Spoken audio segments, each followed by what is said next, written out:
Hello and welcome to Cover Story. This week we have with us former Punjab Chief Minister Captain Amarinder Singh. He's also the face that the Congress is putting forward, expecting to script a comeback in the state.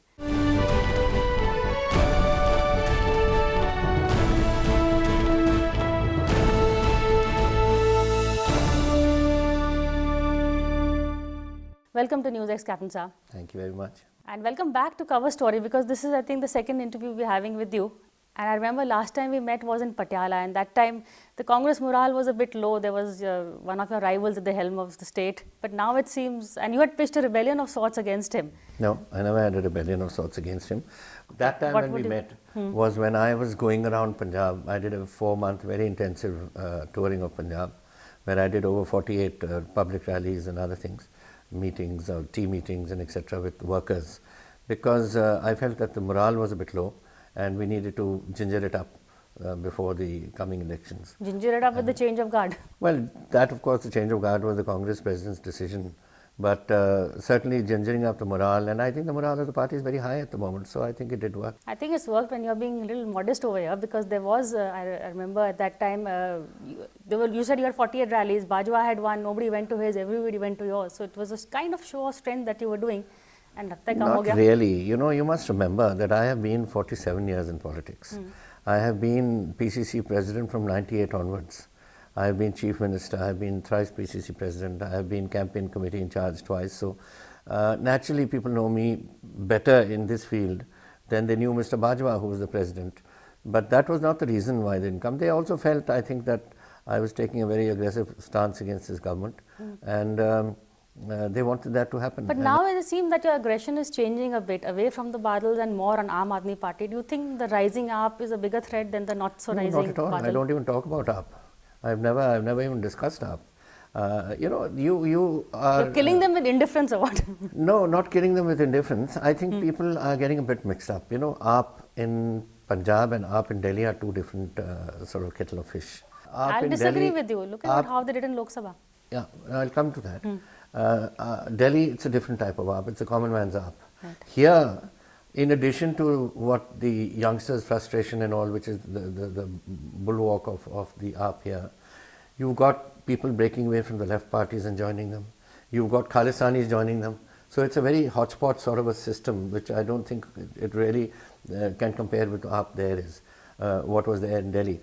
Now, what is why they won there is because people of Punjab are frustrated. Do you know that the projections for 2017, when the elections come, Government of India projections, is that the population of Punjab will be 29 million, 2.9 crores, out of which 9 million are between the ages of 18 and 40, where there's completely no jobs available. But that is AAP's target bank. That's the exactly. That is why in the parliamentary elections this happened.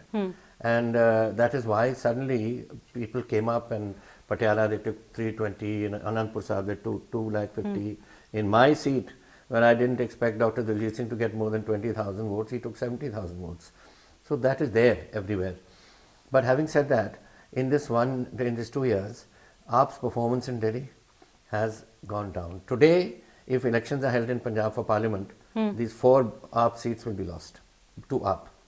This but yet look at his rally recently in Muksar, itna sara crowd that I believe got people worried. You make an all Punjab crowd, you bring people from Ganganagar, you bring people from Dabwali. You think it was an organized crowd? It was obviously an organized crowd. My crowd was only the 4 districts around Muksar, which we normally have. I have in Farod, when we do it in Fatehgarh Sahib, it's only around Patiala and Ropar and this area. There we do the local. But still, you know, there is a feeling that Kejriwal is a bigger threat in terms of, you know, image. He's talking the kind of language people here want to hear. I don't think so. I think he's talking, he has to first answer questions which I've asked him. That you are a Haryanvi, Mr. Kejriwal, and our trouble in Punjab is all with Haryana. Our water problem is with you. We are in the Supreme Court. Our land, Abhor Fazilka dispute is with you. Our Punjabi speaking areas, we want the villages from you. Which side are you going to stand on? On Haryana side or on Punjab side? I want him to know, because he's also got his eye on the chief ministership. Let's be clear about it. He may say what he wants. He is a devious character. He may say what he wants, but eventually he wants to shift out, leave that to Sisodia and come here and become chief minister, because it's a full-fledged state, not a state where the police is not with him and all. He's got ambition, this man. And he has to first answer these questions. And he speaks in Maghi, in the Tate Malwa area, which is the hardcore Malwa, and he speaks in Hindi, I don't think half the people would understand him there. But yet they came to here. कहीं से भी आए? They came to see a man who who was the Chief Minister of Delhi. The day before this, incidentally, when he came to those victims of Pathankot attack and went to their villages, there were 7 vehicles with him. He went. When the people heard he was coming, they came and saw him. They saw him and disappeared. They didn't wait to listen to him. They wanted to see what this chap looked like. So he was a phenomena for them, and that was it. But he said he'll announce the Chief Minister candidate in April or May. This is what He'll announce himself. I don't think he'll announce himself in April, May. He will keep everyone dangling till the last minute when he will announce himself. But these days elections really work with a face, with a known face. That's what we've seen, which is why even which is the face in Punjab which he has other than his own? There's nobody here. He's got. Well, Bhagwat Maan, Gulpanag, Mr. Phulkar, naam to bahut chal rahe hain. Punjab is passing through a very critical time. We have our economies in shambles. Farmers are committing suicide. Agriculture is non-remunerative. Industries moved out of the state. Now, we've had 10 years of misrule by this government. And now if you have 5 years of experimentation and we go downhill again, Punjab will never recover. You need a government which has experience and which can tackle these problems. See, same thing was said about Kejriwal and his men in Delhi. But something like an odd-even scheme, they do have people's goodwills to implement that. No, I think, I am all for it, that odd-even scheme. I think, Delhi is such a mess. I also go often to Delhi. As you know, I'm in Parliament there, but apart from that, I've got a home there where I go.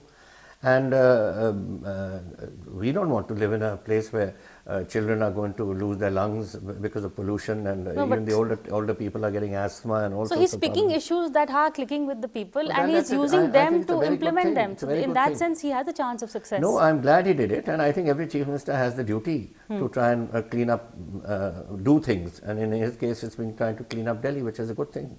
And I didn't support those critics who said that he shouldn't have done it. Question, it doesn't work, because this is not, you can't do things in isolation. You have to take an issue in toto, in full, and in that you've got to see, this is vehicle pollution is a very small element. You've got to see those thermal plants, why are they belching out so much smoke? What about the trucks that are passing through at night? They are not Delhi trucks, they're just communicating through. You should get them on a bypass and get them out from there. Would you think of doing something like this for Punjab? Will Punjab see we don't have a pollution problem to that extent. But yes, we have a pollution problem in our cities, where I'll tell you in Amritsar, my own constituency, we have our biggest problem is jaundice and typhoid. And why? Because your underground pipes have all corroded, the sewage pipes, and so have your drinking water pipes, and the waters are getting mixed up. And people are drinking a bit of sewage, and this is what is happening. Now, I had left 2200 crores in the kitty when I was Chief Minister for Amritsar's development. I didn't know I was going to become MP from there. These guys didn't use it for this job. They pulled it out and they given it to Mr. Badals to spread in his Sangat Darshans. Now, these are the sort of things. This is not a government. This is a feudal structure which this Akali Dal is running. And this is something that you have to have modern governance in it. And that is why Punjab is going down the drain. Everything is in a mess. See, this is the Amarinder Singh that we know, the one who takes on the Badals head on. But now recently you said that I won't jail the Badals, I won't send Sukhbir to this thing. That means, no, what do you mean jail the Badals? I'm not, a Chief Minister's job in a democracy is not to say that, I don't like you, I'm going to put you in jail the moment I come. There has to be an investigation. But you did that in your last stint. No, I'm sorry. Was it very personal between you and the Badals? I'm sorry, this was not the way it happened. It went to court, and the court, my government, asked for their arrest. And their lawyer foolishly never showed up. So the court there was no defense that day. So they were sent off to jail. So it was through the judicial process. It's not because Amarinder Singh doesn't like somebody's face, you catch him and shove him behind bars. That's not the way this works. We are a democracy, we've got a legal system, we have a constitution, it has to work in that manner. But the way it's seen from Delhi is like Mulayam and Mayawati, Captain Amarinder Singh and the Badals. It's just very personal. Mulayam and Mayawati, I don't know. DMK. They may have their own problems. I disagree with the Badals, total management of this. They are only interested in themselves. Nobody is interested in the state. That is why it's going downhill. That is why this incident took place in what they did in this Kadur Sahib, which we had to ban. That's my next question. And I'll come on to it straight away. And Bargadi. It was to divert public opinion, because today your railways were blocked by the farmers. Everything in Punjab was collapsing. So they engineered this business. It was engineered by the Badals, the tearing of the Guru Granth Sahib, and throwing of all. Yes, I've said it's sacrilege. They don't care about sacrilege. They bother about themselves. That is the strange part. A government that says, the party that says we are of the Sikhs, who control the SGPC, is doing this to save its own, save themselves politically. And therefore they did this in the hope of controlled destabilization. This happened once before, 30 years ago, when Punjab was going through that very lean period. You know what how they started? The people of that time, the government of that time, took the tails and ears of cows and threw them in mandirs, and they threw cigarettes and cigarette boxes into the Gurdwara Sarovars and engineered a clash. And here was something going on the same line. And this is the sad part, that Mr. Badal and all these chaps, and he's been through that. He was there at the 30 years ago. He knows exactly what was happening, and he's a sly fox, let me put it. The and old I man? know him, the Badal. But one thing that you and younger Badal seem to agree on is that the AAP will not work. Both of you seem to be united in the way you're dismissing AAP. Well, I don't know what Mr. Sukhbir Badal's views are. He must have given them to you. But as far as I'm concerned, I consider the AAP not workable in Punjab. It is not going to happen. Yeah, you have youngsters, because youngsters are very frustrated. And this frustration is bringing them into drugs and bringing them onto all things, and they don't know where they're going. And they have every right to feel sort of a sense of anger in them that governments are not doing. We've seen Congress, we've seen Akali Dal, we've seen BJP, let's give these new chaps a try. Not realizing that the new chaps are not going to help them in any way. Well, so far Kejriwal seems to be riding a wave. Let's see how far it Which takes wave him. is he riding? But if he wins, then he'll be the people only regional party. You were talking about in Punjab? Delhi and in Punjab. No, Delhi, I think your own television tells you the story. I don't go around the streets in Delhi No, to him check. taking on Modi is the central government. But is that again, is not an issue.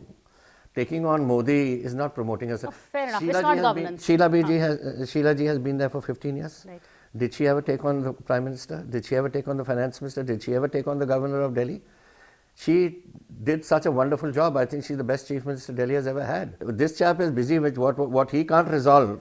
He blamed the Governor, or he blamed Mr. Jaitley, or he blamed Mr. Modi. That's not a way a Chief Minister runs. Okay, I was Chief Minister. The 2 years my first 2 years were under Mr. Vajpayee's, when he was Prime Minister. And I got absolute support from the Prime Minister. But there's a difference between Mr. Vajpayee and Mr. Modi. Supposing if you win again, what is your equation with Mr. Modi? Because maybe you worked with him as a CM. As CMs you worked I know together. Mr. Modi in this regard, that when we were Chief Ministers, I was of Punjab and he was from there. Right. And we used to meet often in the Chief Ministers' conferences. And whenever he visited Punjab, as a Chief Minister, I used to host him. And that is, it's our duty as Chief Ministers. And I have never had any bad relationship with him. So it's nothing. Why should he? We are not asking for anything special. If I, as a Chief Minister of Punjab, and he is Prime Minister in India, it is my duty to go to the Prime Minister, and it's his duty as Prime Minister to help the states the way it is. So it won't be like Nitish Kumar and Narendra Modi. It's not going to be such a embittered I don't equation. have. My interest is Punjab's development. Okay. And if I want Mr. Modi can help, then it's my duty to go and meet Mr. Modi to get his help or Mr. Jaitley's help. After all, we've been rivals in Amritsar. But that doesn't matter. I mean, I have known Mr. Jaitley from before that. We have a common interest in military history. So I have known him from before that. And I think when he was Law Minister and I was Chief Minister, I used to meet him in connection with some matters which concerned his ministry. I never had a problem with him. I never had a problem with Mr. Jaswant Singh, who was Finance Minister. So these are things, these governments work with each other. That's no reason that they shouldn't work. See, this is how would you react, for coming back to Sukhbir Badal? He's said that, when your name was propped up recently, he's been saying that you're not a full-time politician. What kind of a challenge will you give? So how do you react when he'll realize in another 1 year's time when we take his pants off. I mean, he'll realize that. So and he'll know exactly what sort of politicians we are. And the Congress party is gunning for them, and we will gun for them so hard they won't know what's hit them. One question about the Pathankot terror attack. You've been a bit critical of the government's handling of it. Where exactly did the government go wrong? I think firstly, there was due notice given by the Punjab police 14 hours before, and that's why the Air Force was on alert and Army was on alert and everybody was on alert. And so I think they've done the Punjab police down, which I don't agree with. Secondly, when this attack started in the morning,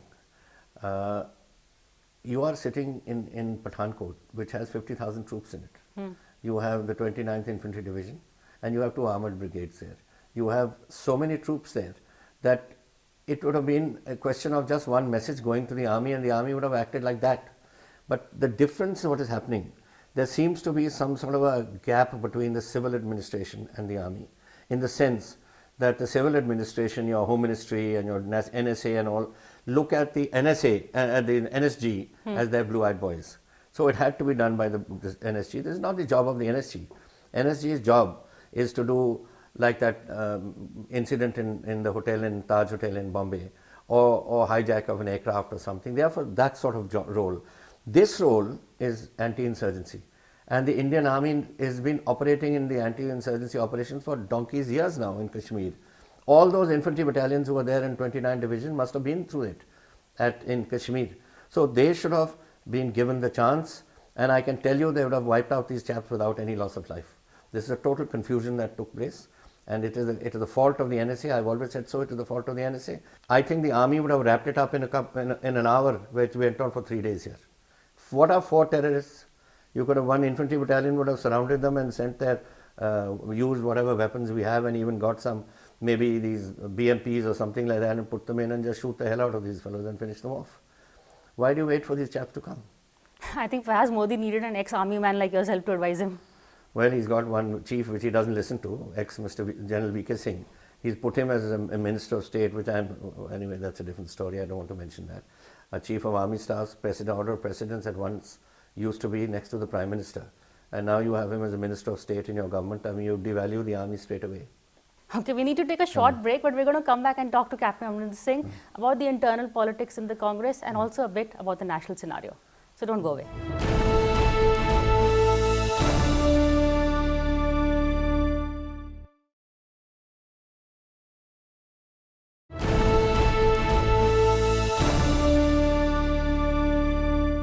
Welcome back to Cover Story. We are in conversation with former Punjab Chief Minister Captain Amarinder Singh. Captain Saab, welcome back. And also, we were talking about, we've been talking about Punjab. One last question about the state before I move on to the national scene is, what about the rebels within the party? We have no rebels. You have only one person who has been shooting his mouth off, Mr. Jagmeet Brar. He's the same Mr. Jagmeet Brar who has suspension has just been revoked by the Congress President for making comments against her and the Vice President. It was gracious enough for her to do that. So I've known Mr. Jagmeet Brar for a long time, and he has this habit of sometimes shooting his mouth off, but that's all. I mean, one person, it doesn't mean that the party is up in upheaval. The party is totally united. Party has a 1-point program, let me tell you. The congressman is determined to see the Akali BJP government out. Are you worried that the Aam Aadmi Party might poach into some of your disgruntled people like Mr. Brar? Well, I've always called the Aam Aadmi Party a collector of our deadwood. Yes, they can take them. But what about yourself? There was also talk that you are disgruntled and upset and you may float your own party a while back. Now, of course, you have nothing to be disgruntled about. That is what you people made out. It's you, the press. You press love jingling up things, na? So you suddenly made me forming another party and going here and going there. I said, why should I do it? I have been in this party since 1969. But would you have been in this party if they had continued with Mr. Bajwa? No, whether I would have stayed in the party or not is a different issue. But I wouldn't have formed another party. But also Rahul Gandhi, for instance, again, a year ago you were questioning the fact that he's not taking over as Congress president. Why is he delaying? You've been a little critical of his leadership. I was not now critical. I find you very, very supportive. No, I was saying something else. What were you saying then? I was saying then that Mrs. Gandhi has been a great president. I have been with her since she took over the Congress in 97. You came back when she I joined when she came over in 97. She took over and I came in 97 into her party. And then in 98 she made me president. So I've been working these 16 odd years with her only. She's a wonderful leader to have. I know her so well, and she is a very good person. So what I was saying is that which I told Rahul personally also. I said, look, you have to become Prime Minister of this country one day. I don't have to become. You have to go and learn that Delhi is only the type of people who live in Delhi are just 1 or 2% of India. Now, there are still people who live on berries and roots, and they kill a squirrel or they kill something and eat in our tribal belts. There are people who can't feed. Even my Punjab in southern districts, We can't, they find it difficult to feed their children twice a day. So that is true India, that you must learn first. And I must say, he accepted that from me, and he's going around. It's not that my advice, but I think he just understood that he is going to be our Prime Minister one day. But what about you and Rajiv Gandhi? Last question, slightly lighter note. You are from Doon School. He's also been from your school. We were contemporaries. He was 6 months my junior, 1 year my junior in school, but we were good friends. And I used to, well before he was in politics, we used to meet. I was in Delhi in Parliament, and he was flying. So we used to meet quite often. So a wonderful person, and it's a great loss to India that we lost him. But does this old boys network help you a lot? I mean, there's Naveen Patnaik, there's Kamal Nath, yourself, there's a whole lot of... I have nothing to do with Odisha, but I do meet him sometimes in some functions and all. Yes, it's old boy network. Every school has, every college has, every university has. We have in the army. I have more old boy network in the army than I have in schools, because you have a different sort of way you live. In the army, you depend on each other for your life. So you have a different sort of a old boy network. So it's basically teamwork at various levels. Yes, I think teamwork at various levels. Yes, but not Doon School. I mean, in Punjab Congress, for instance, I am perhaps the only DOSCO. Well, Kamal Nath famously said that the DNA of Doon is Congress. I mean, apart from Naveen Patnaik, most people are Congress. Yes, but that's okay. Naveen's has a heritage, his father, and that sort of way it came through. But Naveen was much after me, so I didn't know him in school. Rahul was 1 year my junior, and Sanjay was 3 years my junior. Well, you have Rahul here now to carry on that relationship. Yes, I remember Rahul from a little boy. And therefore, as an uncle figure, I gave him my advice then. And I think he was gracious enough to accept it. And he is touring the country and he's seeing everything. He never brought up that issue with you? No, he did. This is what I told him face to face when then it came. And I told him this. And I think he accepted that. As I told you, I felt he accepted it. And I have a very warm relationship with him. So there's no problem. Well, he must have accepted it because he's counting on you to deliver this state for him. No, but that is not, you don't leadership, it doesn't mean friendship only. Leadership means that you feel that a person can deliver, then you give him a job. You don't give him because he's been a friend of your father's. I think you give it because you think that a man can deliver. You earned your spurs in battle, as you say. But thank you so much for talking to us, and hopefully we'll keep talking to you through this year, and wish you all the best. Thank you very much. Thank you. Well, that's all for this week. Thank you for watching this edition of Cover Story. We'll see you again same time next week.